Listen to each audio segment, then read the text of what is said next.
ENT രോഗങ്ങളെ കുറിച്ച് സംസാരിക്കാൻ ഇപ്പോൾ നമ്മുടെ കൂടെയുള്ളത് ഡോക്ടർ പ്രശാന്ത് കുമാർ സാറാണ്. നമസ്കാരം സർ. ഇപ്പോൾ ഈ ജൂൺ ജൂലൈ എന്ന് പറയുന്ന മാസം ഈ തണുപ്പും മഴയൊക്കെയുള്ള മാസമാണ് സാറേ. അപ്പോൾ ഈ സമയത്ത് നമ്മൾ ഈ ENT രോഗങ്ങളെ കുറിച്ചുള്ള മുൻകരുതലുകൾ എന്തൊക്കെയാണ് വേണ്ടത്? ഈ മഴക്കാലം എന്ന് വെച്ചാൽ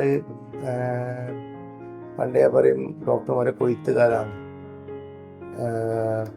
ഇപ്പോൾ വെച്ചാൽ ഈ കാലഘട്ടങ്ങളിൽ പനി, അപ്പർ റെസ്പിറേറ്ററി ഇൻഫെക്ഷൻ, അണുബാധ വളരെ സർവ്വസാധാരണമായി കാണുന്ന ഒരു കാലഘട്ടമാണ്. നമ്മൾ ENT ആസ്പെക്റ്റ് വെച്ച് നോക്കിയാൽ സൈനസൈറ്റിസ്, ടോൺസിലൈറ്റിസ്, പിന്നെ മിഡിലിയർ ഇൻഫെക്ഷൻ ഒക്കെ വളരെ കോമൺ ആയിട്ട് വരുന്ന ഒരു കാലഘട്ടമാണ് ഈ മഴക്കാലം. കൂടാതെ ബ്രോങ്കൈറ്റിസ്, ഈ സംഗതികളൊക്കെ, ഈ രോഗങ്ങളൊക്കെ ആയിട്ട് രോഗികൾ ENT ഡോക്ടർമാരെ സമീപിക്കാറുണ്ട്. ഇപ്പോൾ പൊതുവായിട്ട് കാണപ്പെടുന്ന ഒരു അസുഖമാണ് സാർ ഈ ഹൈപ്പർ ടെൻഷനെ കുറിച്ച് സാറിന് എന്താണ് പറയാനുള്ളത്?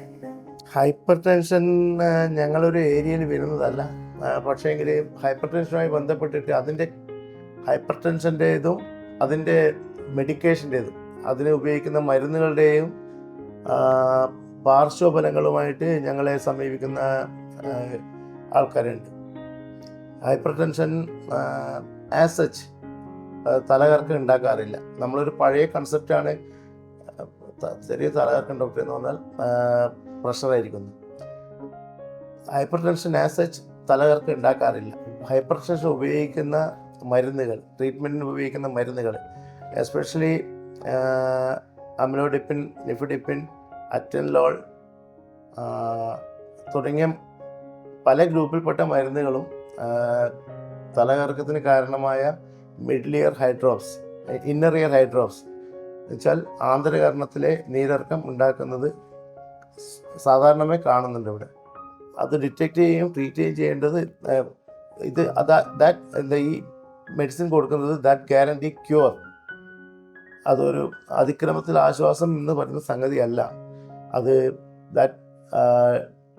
അത് പൂർണ്ണമായിട്ട് ക്യൂർ ചെയ്ത് ഭേദപ്പെടുത്താൻ പറ്റുന്ന സംഗതികളാണ് ഈ ഡ്രഗ് ഇൻഡ്യൂസ്ഡ് വെർട്ടൈഗോ. ഹൈപ്പർ ടെൻഷന് കൊടുക്കുന്ന ഡ്രഗ്സാണ് കൂടുതൽ അതുണ്ടാക്കുന്നത്. പിന്നെ സാർ, ഏറ്റവും കൂടുതൽ ഈ പനി വരുമ്പോഴൊക്കെയാണല്ലോ നമ്മളെ ENTനെ എഫക്റ്റ് ചെയ്യുന്നത്. ഇതിനുള്ള പ്രതിവിധികൾ എന്തൊക്കെയാണ്? ENT ആസ് സച്ച് പഴയ രീതിയിൽ ജനറൽ പ്രാക്ടീസ് ആയിരുന്നു. ജനറൽ മെഡിസിൻ്റെ ഒരു ഡിപ്ലോമ, ജനറൽ മെഡിസിൻ്റെ ഒരു മിനിയേച്ചർ. അതുകൊണ്ട് പെരിഫറിയിൽ അപ്പർ റെസ്പിറേറ്ററി ഇൻഫെക്ഷൻ അങ്ങനെ തുടങ്ങിയ എല്ലാ ജനറൽ പ്രാക്ടീസ് കേസുകളും ENTസിനെയാണ് സമീപിച്ചുകൊണ്ടുണ്ടായിരുന്നത്. പിന്നെയാണ് medicine doctors, internal medicine, general medicine doctors അത് ട്രീറ്റ് ചെയ്ത് തുടങ്ങിയപ്പോഴാണ് ENTൻ്റെ ഏരിയയിലേക്ക് തന്നെ മെല്ലെ മെല്ലെ നീങ്ങേണ്ടി വന്നു. പറഞ്ഞ മനസ്സിലായില്ലേ? അത് MD മെഡിസിൻകാരാണ് ഇപ്പോൾ അതൊക്കെ ഡീൽ ചെയ്യുന്നത്. ഇപ്പോൾ ഈ നാസൽ സ്പ്രേ അല്ലേ, അതൊക്കെ എന്തിനൊക്കെ വേണ്ടിയിട്ടാണ് സാർ സജസ്റ്റ് ചെയ്യുന്നത്? മൂക്കടപ്പായിട്ടാണ് മിക്കവാറും രോഗികൾ ENT ഡോക്ടറെ കാണാൻ വരിക. ഈ നേസൽ സ്പ്രേസ് ഉപയോഗിക്കേണ്ട ആൾക്കാർ. നേസൽ അലർജിയാണ് ഒരു പ്രധാന കാരണം. Nasal polyps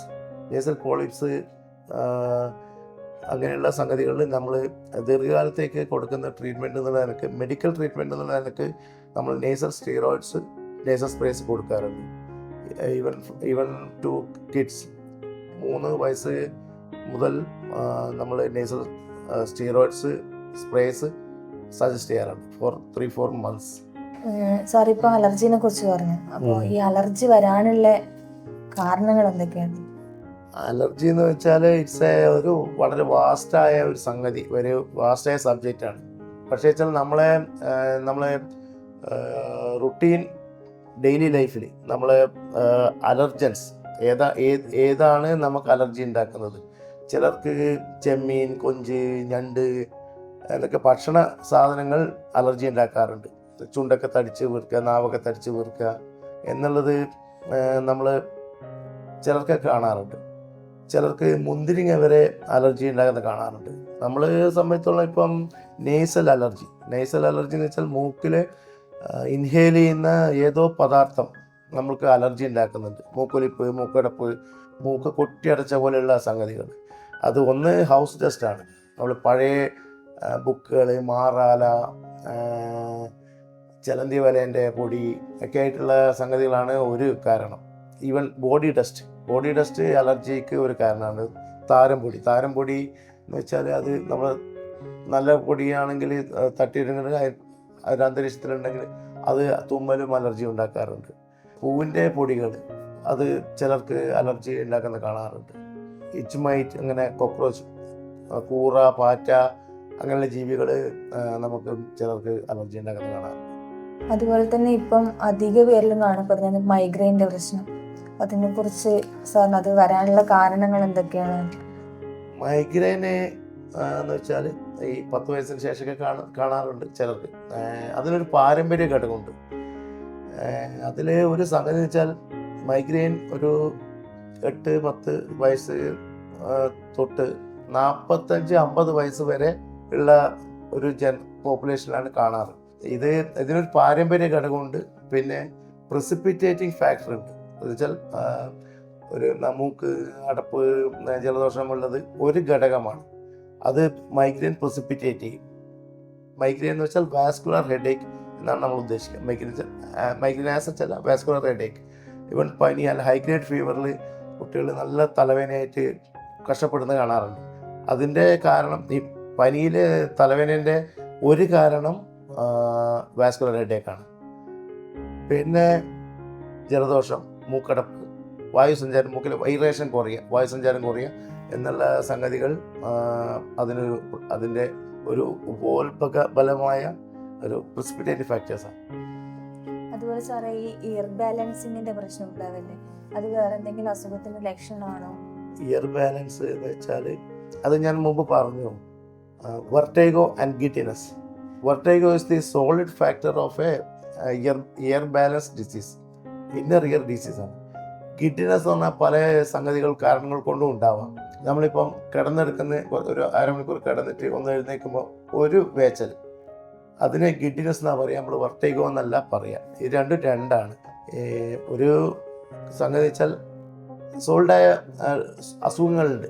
മെനിയസ് disease, benign paroxysmal positional vertigo, അങ്ങനെ പല കാരണങ്ങൾ കൊണ്ടും ഉണ്ടാകാം. Even cerebellar tumours, inner ear or master tumours can cause vertigo. അതുപോലെ മുണ്ടിനീര് എന്ന് പറയുന്നൊരു അസുഖം ഇപ്പം അധികമായിട്ടില്ലെങ്കിലും പലരിലും ഇങ്ങനെ വന്നു പോകുന്നുണ്ട്. അപ്പോൾ അത് എന്തുകൊണ്ടാണ് വരുന്നത്? മുണ്ടി വീക്കം, മംസ് എന്ന് പറയുന്നത് ഒരു വൈറൽ ഡിസീസാണ്. നമ്മളിപ്പം സ്കൂളിൽ പോകുന്ന കുട്ടികൾ മുണ്ടി വീക്കമായിട്ട് വന്നിട്ടുണ്ടെന്ന് ചോദിച്ചാൽ കൂട്ടത്തിലായിരിക്കും, ഫ്രണ്ട്സിനായിരിക്കും ഉണ്ടായെന്ന് വെച്ചാൽ ആർക്കെങ്കിലും ആയിട്ടുണ്ടാവും. അത് പകർച്ചവ്യാധിയാണ്, ആർക്കെങ്കിലും ആയിട്ട് ഉണ്ടായിട്ടുണ്ടാവും. പറഞ്ഞ കേട്ടോ, ഒന്നുകിൽ അടുത്ത വീട്ടിൽ അല്ലെങ്കിൽ സ്കൂളിൽ പഠിക്കുന്ന സഹപാഠികൾക്കായിരിക്കും ഉണ്ടായിട്ടുണ്ടാവും. ഇതൊരു വൈറൽ ഡിസീസാണ്.